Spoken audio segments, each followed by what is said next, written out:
নাহমাদুহু ওয়া নুসাল্লি আলা রাসূলিহিল কারীম আম্মা বাদ ফাউযু বিল্লাহি মিনাশ শাইতানির রাজীম বিসমিল্লাহির রহমানির রহিম। সুপ্রিয় দর্শক শ্রোতা, কোরআনের ক্লাসে আপনাদেরকে স্বাগত জানাচ্ছি।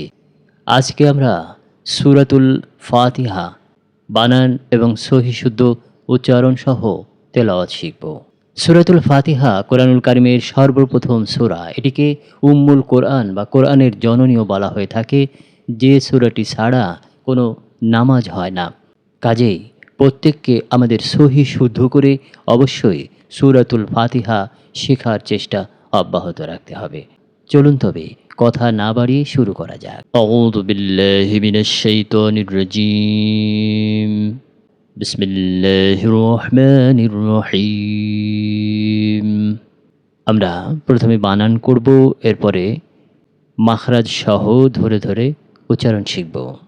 আমার সাথে সাথে বলুন, হামজা লাম জবর আল, হা মিম জবর হাম, আল হাম, দাল পেশ দো, আল হামদু, আল হামদু। হায়ের উচ্চারণটা পাতলা করে উচ্চারণ করতে হবে, আল হামদু। লাম লাম যে লিল, লাম খাড়া জবর লা, হাজের হি, লিল্লাহি। লামে খাড়া জবর, একালিপ মাদে তাবাই, একালিপ টেনে পড়তে হবে, লিল্লাহি। আল্লাহ শব্দ লামে অথবা তার ডানের অক্ষরে যদি জের হয়, তাহলে সেই আল্লাহ শব্দ পাতলা করে অর্থাৎ লা বলে পড়তে হয়। আর যদি আল্লাহ শব্দের ডাইনে পেশ হয়, তাহলে আল্লাহ শব্দকে মোটা বা ল বলে পড়তে হয়। উচ্চারণ করতে হবে লিল্লাহি, লিল্লাহি, আলহামদু, লিল্লাহি। আমার সাথে সাথে বলুন, আলহামদু, আলহামদু, লিল্লাহি, লিল্লাহি। রবা জবর রব, বালামজির বিল, রব্বিল, রব্বিল। আইন খাড়া জবর আ, আইনটা গলার মাঝখান থেকে উচ্চারণ করতে হবে। খাড়া জবর থাকার কারণে একালিপ মাদ্দে তাবাই, একালিপ টেনে পড়তে হবে। রব্বিল আ, লাম জবরলা, রব্বিল আলা, মিমিয়াজির মি, নুন জবর না, রব্বিল আলামিন। মিন ইয়া সেকেন্ড ডানে জের, বামের অক্ষরে ওয়াক পাওয়ার কারণে তিন আলিফ মধ্যে জি হয়েছে, তিন আলিফ মধ্যে আরজি। মধ্যে আরজির সূত্র হলো মাদের অক্ষরে ডানের অক্ষরে, মাদের অক্ষরে ডানের অক্ষরে জবর জের অথবা পেশ হতে হবে এবং পরের অক্ষরে ওয়াকফ হতে হবে। তাহলে সেখানে মাদের অক্ষরের ডানের অক্ষরটাকে তিন আলিফ টেনে পড়তে হবে। এটা হলো মাদ্দে আরজি। এখানে ইয়া সাকিন, ডানের অক্ষরে মিমে জের হয়েছে, বামের নুনে ওয়াকফ আমরা করছি। সেজন্যে মাদের অক্ষর ইয়ার ডানের অক্ষর মিমকে তিন আলিফ টেনে পড়তে হবে। এটাকে মাদ্দে আরজি বলা হয়। রব্বিল আলামিন। আসলে আমরা একটা আর একবার বানান করি। হামজা লাম জবর আল, হামিম জবর হাম, আল হাম, দাল পেশ দু, আল হামদু। লাম লাম যে লিল, লাম খাড়া জবর লা, হাজের হি, হি। রবা জবর রব, বালাম জের বিল, রব্বিল। আইন খাড়া জবর আ, খাড়া জবর জন্য একালিপ টেনে পড়তে হবে, আইন পাতলা করতে হবে। লাম জবর লা, মিমিয়াজের মি, নুন জবর না। নুন ওয়াকফের কারণে নুনের জবর পড়ে যাবে, ছাকিন হবে এবং সেখানে তিন আলিফ মাদ্দে আরজি হবে। তিন আলিফ মাদ্দে আরজির সূত্র বললাম, মাদের অক্ষরের ডানের অক্ষরে জের জবর পেশ, বামের অক্ষরে ওয়াকফ হলে তিন আলিফ মাদ্দে আরজি হয়। আলহামদু, আলহামদু লিল্লাহি রব্বিল আলামিন, আলহামদুলিল্লাহি রব্বিল আলামিন।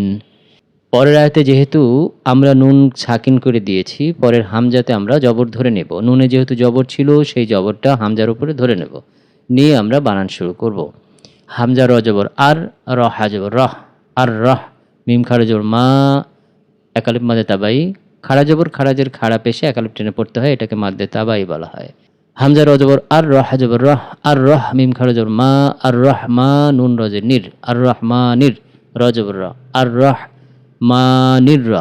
হায়াজের হি, মিম জের মি। হা পাতলা হবে এবং এখানেও তিন আলিফ মাদ্দে আরজি হবে, যেহেতু ইয়া মাদের অক্ষর। মাদের অক্ষর তিনটা আপনারা জানেন, মাদের অক্ষর তিনটা, ওয়াও আলিফ ইয়া। এখানে ইয়া সাকিন হয়েছে, তার ডানের অক্ষরে জের হয়েছে, বামের অক্ষরে আমরা ওয়াকফ করছি। ওই যে মাদ্দে তিন আলিফ মাদ্দে আরজির সূত্র হয়েছে, এই জন্য তিন আলিফ টেনে মাদের অক্ষরে ডানে কোন অক্ষর আছে? হা আছে, হাকে আমরা তিন আলিফ টেনে পড়ব। আর রহমানির রহিম। আয়াতটি আবার বলুন আমার সাথে, আর রহমানির রহিম, আর রহমানির রহিম, আর রহমানির রহিম। আলহামদুলিল্লাহি রাব্বিল আলামিন, আর রহমানির রহিম। আচ্ছা, 3 নম্বর আয়াত আমরা পড়বো। মিম খাড়া জবর মা, খাড়া জবর একাল মাদে তাবাই, লাম জের লি, মালি কাবজের কি, মালিকি, মালিকি। ইয়াও জবর ইয়াও, মিম দাল জের মিদ, ইয়াও মিদ, মালিকি ইয়াও মিদ, দালিয়া জের দি, নুন জের নি। নুনে ওয়াকফ করার কারণে নুনের জের বাদ হয়ে সাকিন হয়ে যাবে। ইয়া সাকিন ডানে দালে জের হয়েছে, এই জন্য মাদ্দে আরজি হয়েছে। এখানেও দালকে 3 আলিফ টেনে পড়তে হবে। মালিকি ইয়াউমিদ্দিন বলে 3 আলিফ টেনে নুনকে সাকিন করে যোগ করে দিতে হবে। এটাও মাদ্দে আরজির সূত্র হয়েছে, মালিকি ইয়াউমিদ্দিন। আজকে আমার সাথে আবার বলুন, মালিকি ইয়াউমিদ্দিন, মালিকি ইয়াউমিদ্দিন, মালিকি ইয়াউমিদ্দিন। আলহামদুলিল্লাহি রাব্বিল আলামিন, আর রহমানির রহিম, মালিকি ইয়াউমিদ্দিন। 4 নম্বর আয়াত, হামজা ইয়াজের ইয়া, ইয়ালি জোর ইয়া, ইয়া কাব জবর কা, ইয়াকা। ইয়া এখানে আলিফ খালি ডানে জবর হয়েছে। আলিফ খালি ডানে জবর হওয়ার কারণে ইয়াতে এক আলিফ মাদ্দে তাবাই হয়েছে। আলিফ খালি ডানে জবর, ওয়াও সেকেন্ড ডানে পেশ, ইয়া সেকেন্ড ডানে জের হলে সেখানে এক আলিফ মাদ্দে, এক আলিফ টেনে পড়তে হয়, এটাকে এক আলিফ মাদ্দে তাবাই বলা হয়। তো ইয়া আলিফ খালি ডানে জবর হওয়ার কারণে ইয়াতে এক আলিফ টেনে পড়বো আমরা। ইয়া কা, কাতে যেহেতু টান নেই দ্রুত ছেড়ে দেব, যেখানে টান নেই সেখানে আমরা দ্রুত ছেড়ে দেব। ইয়া কা, নুন আইন জবর না, গলায় নিয়ে পড়বো আইনটা, বা পেশ বু, দাল পেশ দু, না বুধু, ইয়াকা না বুধু, ইয়াকা না বুধু। ওয়াও জবর ওয়া, হামজা ইয়াজের ইয়া আলিফ জবর ইয়া, ওয়া ইয়া, এখানেও আলিফ খালি, ইয়াতে ডানে জবর হয়েছে, এক আলিফ মাদ্দে তাবাই হয়েছে, ইয়াতে এক আলিফ টেনে পড়তে হবে। ওয়া ইয়া কাব জবর কা, ওয়া ইয়া কা, নুন সিন জবর নাস, তা জবর তা, নাস্তা। সিনটা উচ্চারণের সময় এরকম আওয়াজ দিয়ে আমরা উচ্চারণ করব। নুন সিন জবর নাস, তা জবর তা, নাস্তা।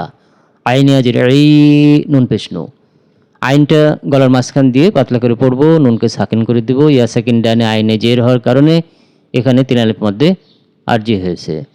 তাহলে আয়াতটা হবে ওয়া ইয়াকা নাস্তাইন।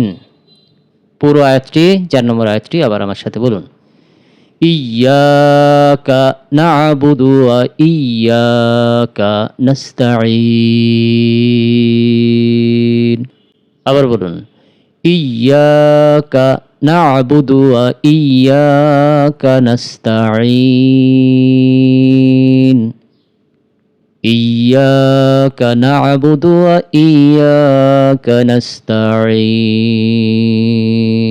5 নম্বর আয়াত, হামজা হাজের ইহ, দাল জেদ্দি, ইহদি, নুন সদ জবর নাস, ইহদি নাস। সদের সাথে যোগ করার সময় ঠোঁটটা একটু গোল করে উচ্চারণ করতে হবে। হামজা হাজের ইহ, দাল জেদ্দি, ইহদি, এখানে কোনো টান নেই, দ্রুত ইহদি, নুন সদ জবর নাস, ইহদি নাস, সজ্জের সি, ইহদি নাস সি। র আলিফ জবর র, আলিফ খালি ডানে জবর হয়েছে, র এক আলিফ মাদ্দে তাবাই হয়েছে, এক আলিফ টেনে পড়তে হবে। ইহদিনাস সিরাত, তলাম যাব তল, ইহদিনাস সিরাতল, মিম সিন পেশ মুস্তা জবর তা, মুস্তা, কফিয়া জের কি, মিম জবর মা, ইয়া সাকিন ডানে জের, মিমে ওয়াকফ হয়েছে, 3 আলিফ মাদ্দে আরজি হবে। অর্থাৎ ইয়া মাদের অক্ষরের ডানের অক্ষর কফ, কফে 3 আলিফ টেনে পড়তে হবে। ইহদিনাস সিরাতল মুস্তাকিম। আয়াতটি আমার সাথে আরেকবার বলুন, ইহদিনাস সিরাতাল মুস্তাকিম, ইহদিনাস সিরাতাল মুস্তাকিম। কফটা শক্ত করে পড়তে হবে, কিম, কিম শক্ত করে, মুস্তাকিম, মুস্তাকিম, ইহদিনাস সিরাতাল মুস্তাকিম, ইহদিনাস সিরাতাল মুস্তাকিম। Alright. সজ্জে সির আল র সির রতে আলিফ খালি ডানে যাবে, এক আলিফ মধ্যে তাবাই, এক আলিফ টানতে হবে। সির তলাম যাব তল, সির তল, লাম জবল্লা, সির তল্লা। সি সদ বলার সময় ঠোঁটটা গোল হবে, সির তল্লা। জালিয়াজের জি, জালটা পাতলা উচ্চারণ করতে হবে জিহ্বার আগা থেকে। জালিয়াজের জি, নুন জবর না, সির তল্লাজিনা, সির তল্লাজিনা। হামজা নুন জবর আন, আইন মিম জবর আম, আন আম। একটা হলো আন স্বাভাবিক, আর একটা হলো আম গলার ভেতর নিয়ে। আন আম তা জবতা, আন আম তা। আইন জবর আয়া, লামিয়া জবর লাই, আলাই, হামিম জের হিম, আলাই হিম। আন আমতা কোনো টান নেই, আলাই হিম এখানেও কোনো টান নেই। সির একালিপ টান আছে, তল্লাজি একালিপ টান আছে। তাহলে আজকে সিরাতাল্লাযীনা আন'আমতা আলাইহিম, সিরাতাল্লাযীনা আন'আমতা আলাইহিম, সিরাতাল্লাযীনা আন'আমতা আলাইহিম। পরের আয়াত, গয় নিয়ে জবর গয়, রলাম যে রিল, গয় রিল, মিম গয়ন জবর মাগ, গয় রিল মাগ। দ পেশ দু, দু সরাসরি দু না বলে দু একটু ঠোঁটটা বাঁকা গোল করে বলবো আমরা। গয় নিয়ে জবর গয়, রলাম যে রিল, গয় রিল, মিম গাইন জবর মাগ, গয় রিল মাগ। দ পেশ দু, বাজের বি, গয় রিল মাগ দুবি। আইন জবর আ, লামিয়া জবর লাই, আলাই, হামিম জের হিম, আলাইহিম, গয়রিল মাগদুবি আলাইহিম। ওয়া জবর ওয়া, লাম দদ জবর লাদ, লাম দদের সাথে যোগ হয়েছে, মাঝের দুইটা আলিফ লাম সবকিছু বাদ হয়ে গেছে। কিছু অক্ষর আছে যেটা শব্দ লেখার সময় সেটা লিখতে হয় কিন্তু পড়ার সময় পড়তে হয় না, কারণ সেখানে জের জবর বেশ কিছু থাকে না। ওয়া জবর ওয়া, লাম দদ জবর লাদ, ওয়ালাদ, দদ লাম জবর দল, ওয়ালাদ দল, লামিয়া যে লি, নুন জবর না, ওয়ালাদ দল লি না। এখানে দল চার আলিফ টানতে হবে। লাজিম সরি আরজি না সরি লাজিম, মাদ্দে লাজিম বলে। মদের অক্ষরের পরের অক্ষরে যদি তাসদিদ হয় তাহলে সেখানে চার আলিফ টেনে পড়তে হয়, এটাকে মাদ্দে লাজিম বলা হয়। মাদ্দে লাজিম চার প্রকার, মাদ্দে লাজিম কালমি মুসাক্কাল, মাদ্দে লাজিম কালমি মুখাফফাফ, মাদ্দে লাজিম হারফি মুসাক্কাল, মাদ্দে লাজিম হারফি মুখাফফাফ। প্রকার নিয়ে অন্য দিয়ে আলোচনা করা যাবে। আজকে আমরা এখানে যেটা পেলাম এটা হলো মাদ্দে লাজিম কালমি মুসাক্কাল। কালমি মানে কালেমা অর্থাৎ শব্দের মধ্যে যে মাদটা হয়, আর মুসাক্কাল বলতে তাসদিদ যুক্ত হয়। শব্দের মধ্যে তাসদিদ যুক্ত হয়ে যে মাদটা হয় অর্থাৎ মাদের অক্ষরের পরের অক্ষরে তাসদিদ হয় সেটাকে মাদ্দে লাজিম কালমি মুসাক্কাল বলা হয়। আমরা আপাতত এটুকু জানি যে এটা মাদ্দে লাজিম হয়েছে, চার আলিফ টেনে পড়তে হবে। আর লি না, লি ইয়া সেকেন্ড ডানে যে নুনে ছাকিন হবে, এখানে মাদ্দে তিন আলিফ মাদ্দে আরজি হয়েছে। গয়রিল মাগদুবি, আমার সাথে বলুন, গয়রিল মাগদুবি আলাইহিম ওয়ালাদ-দাল্লিন। আমরা সূরাটা প্রথম থেকে আরেকবার উচ্চারণ করব আমার সাথে সাথে। বিসমিল্লাহির রহমানির রহিম। আলহামদুলিল্লাহি রাব্বিল আলামিন, আর রহমানির রহিম, মালিকি ইয়াউমিদ্দিন, ইয়াকা না'বুদু ওয়া ইয়াকা নাস্তাঈন, ইহদিনাস সিরাতাল মুস্তাকিম, সিরাতাল্লাযীনা আন'আমতা আলাইহিম গায়রিল মাগদুবি আলাইহিম ওয়ালাদ-দাল্লিন। সাদাকাল্লাহুল আযীম। সুপ্রিয় দর্শক শ্রোতা, আজকে আমরা সূরা ফাতিহার বানান, সহিশুদ্ধ উচ্চারণ এবং তেলাওয়াত পর্ব এখানেই শেষ করছি। যদি আপনাদের এতটুকুনো উপকার হয়ে থাকে এবং ভিডিওটি ভালো লেগে থাকে, অনুগ্রহ করে চ্যানেলটি সাবস্ক্রাইব করে আমাদের সাথেই থাকুন।